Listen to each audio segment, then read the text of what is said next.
दयानंद सरस्वती जी ने सत्यार्थ प्रकाश की रचना की है और इस अमर ग्रंथ सत्यार्थ प्रकाश के चौथे समुल्लास का इस समय हम सभी स्वाध्याय कर रहे हैं।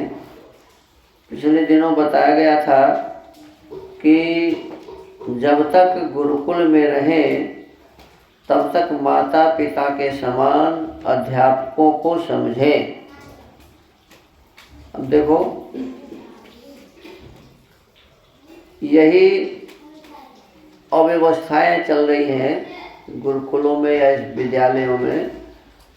न तो ब्रह्मचारी विद्यार्थी अपने गुरुजी को माता पिता के समान मानते हैं और न गुरुजी बच्चों को अपने संतान के समान मानते हैं, और इस कारण से बड़ी अव्यवस्था हो रही है। जिस प्रकार का स्नेह माता पिता बच्चों को देते हैं, वैसे माता पिता के समान बच्चों को देखें, ध्यान रखें गुरुजन, और विद्यार्थी को माता पिता के समान अपने गुरुजनों को समझना चाहिए। माता पिता के समान अध्यापकों को समझें और अध्यापक अपने संतानों के समान शिष्यों को समझें। ये बहुत ही आवश्यक बातें हैं। अब पढ़ाने वाले के क्या क्या लक्षण होने चाहिए अध्यापक अध्यापिका के, ये भी ध्यान रखना। इसमें लिखा हुआ है कि स्त्रियों को स्त्री ही पढ़ावे, माने बच्चियों को महिला ही पढ़ावे, और पुरुष को, बालकों को पुरुष ही पढ़ावे। और उसके गुण क्या हो तो कहते हैं कि आत्मज्ञानम, अर्थात मैं कौन हूँ और मुझे इस शरीर में जो बांधा हुआ है वह कौन है, अर्थात परमात्मा कौन है। मैं और मुझे इस शरीर में माता के गर्भ से जो हमें जन्म देता है, जो हमें इस शरीर को प्राप्त कराता है, वह कौन है, इस विषय वस्तु की ठीक ठीक जानकारी शिक्षकों को होनी चाहिए, गुरुजनों को होनी चाहिए। फिर कहते हैं कि वह आलसी न हो।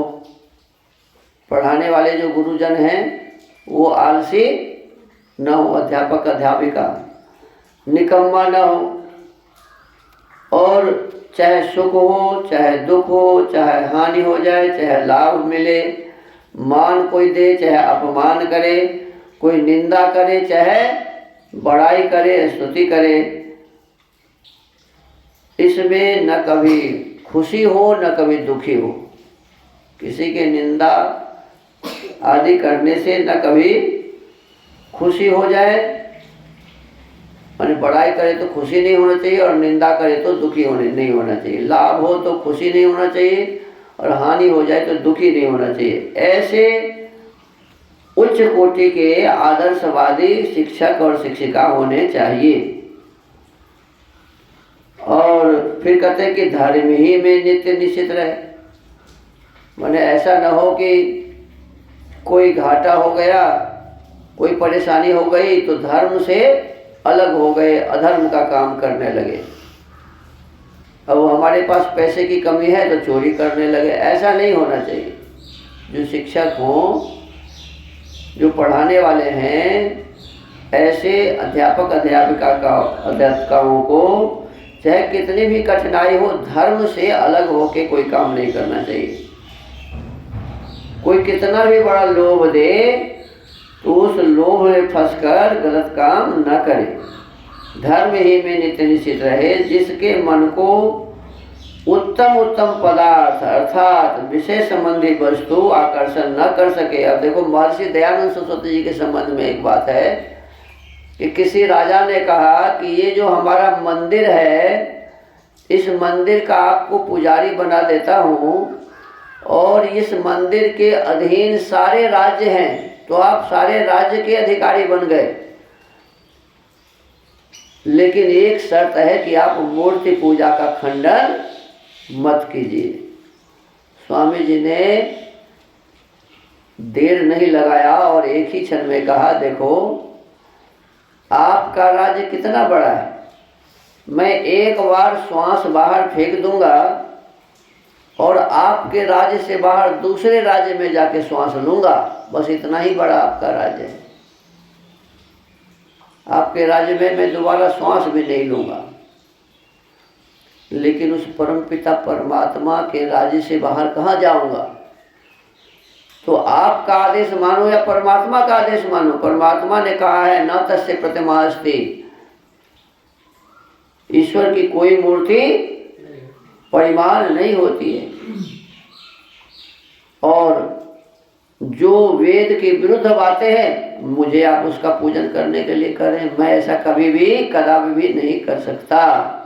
मैं आपके इस राज्य को, मैं आपके इस गादी को कभी भी स्वीकार नहीं कर सकता। तो देखो कितना बड़ा लोभ था, लेकिन महर्षि दयानंद सरस्वती जी ने उस लोभ में अपने आप को नहीं फंसाया। कहते हैं चाहे कितनी भी बड़ी उत्तम उत्तम पदार्थ अर्थात विषय संबंधी वस्तु हमारे सामने हो, उसमें हमें आकर्षित नहीं होना चाहिए, उसमें आकर्षण न कर सके, वही पंडित कहता है। ऐसे व्यक्ति पंडित है, ऐसे व्यक्ति पढ़ाने योग्य है, शिक्षक है, शिक्षिका है। तो ये गुण हमारे भीतर होने चाहिए। फिर आगे कहते हैं निसेवते प्रशस्तानि निंदितानि न सेवते अनास्तिकः श्रद्धाधान एतत् पंडित लक्षणम। अब दूसरा क्या गुण हो? तो कहते हैं सदा धर्मयुक्त कर्मों का सेवन। कोई भी कार्य है तो हमें देख लेना चाहिए कि भाई ये कार्य करने योग्य है या नहीं है, धर्म से युक्त है या नहीं है। करने योग्य धर्म से युक्त कार्य को ही करे और अधर्म युक्त कामों का त्याग करे। जो कार्य अधर्म से युक्त हो ऐसे कार्यों को कभी भी न करे। ईश्वर, वेद, सत्याचार की निंदा न करने हारा, माने वही पंडित कहता है, वही शिक्षक है, वही आचार्य है, वही शिक्षिका है, आचार्य है, जो ईश्वर की कभी भी निंदा न करे, वेद की कभी भी निंदा न करे, सत्य आचार माने सत्य का जो काम है उसकी कभी भी निंदा न करे, ईश्वर आदि में अत्यंत श्रद्धालु हो, वही पंडित का कर्तव्य कर्म है। तो ये शिक्षक और शिक्षिका, पंडित का या मतलब शिक्षक और शिक्षिका से, पढ़ाने वालों से। तो पढ़ाने वालों को कभी भी ईश्वर का विरोधी नहीं होना चाहिए, वेद का विरोधी नहीं होना चाहिए, सत्य आचार का विरोधी नहीं होना चाहिए, कभी भी धर्मयुक्त कार्य से विरोध नहीं रखना चाहिए और अधर्मयुक्त कार्यों से कभी भी प्रेम नहीं रखनी चाहिए। फिर आगे कहते हैं क्षिप्रम विजानाति चिरम शृणोति विज्ञाय चार्थम भजते न कामात् न संपृष्टो युपयुक्ते परार्थे तत्प्रज्ञानम प्रथमम पंडितस्य। अब तीसरी बात इसमें बताते हैं कि जो कठिन विषय को भी शीघ्र जान सके। देखो शिक्षक कैसे होने चाहिए। विषय बहुत कठिन है लेकिन उसका मस्तिष्क ऐसा है, उसकी बुद्धि ऐसी तीव्र है कि उस विषय वस्तु को शीघ्र ही जल्दी समझ जाता है। बहुत काल पर्यंत शास्त्रों को पढ़े सुने और विचारे, ऐसा नहीं कि कभी पढ़ लिया कभी नहीं पढ़ा। कहा कि लंबे समय तक शास्त्र को पढ़ते रहना चाहिए और पढ़ाते रहना चाहिए, उस पर विचार करते रहना चाहिए। जो कुछ जाने उसको परोपकार में प्रयुक्त करें। जो भी उनके भीतर सद्गुण हैं, अच्छे श्रेष्ठ गुण हैं, तो कहते हैं उसको दूसरों के उपकार में लगावे। अपने स्वार्थ के लिए कोई काम ना करे। शिक्षक के लिए क्या कहा जी? वो अपने स्वार्थ के लिए कोई भी कार्य न करे, बिना पूछे व बिना योग्य समय जाने दूसरे के अर्थ में सम्मति न दे। कहते हैं कि बिना पूछे व बिना योग्य समय जाने, जब आवश्यक हो तो बोलना चाहिए, योग्य समय जब हो तो बोलना चाहिए। वैसे अनर्थक कोई पूछता नहीं है और बड़बड़ कर रहे हैं, ऐसे नहीं होने चाहिए शिक्षकों को। बिना पूछे, पहली बात तो ये कहा। फिर कहा वह बिना योग्य समय जाने। योग्य समय है तो उस समय में बिना पूछे भी कहना जरूरी होता है। मान लो कोई बहुत बड़ा अनर्थ हो जाएगा मेरे नहीं बोलने से, तो उस समय क्या करना चाहिए? बोलना चाहिए। लेकिन ऐसे ही व्यर्थ में बिना पूछा अच्छा और सीधा बोल रहे हैं, ये ठीक बात नहीं।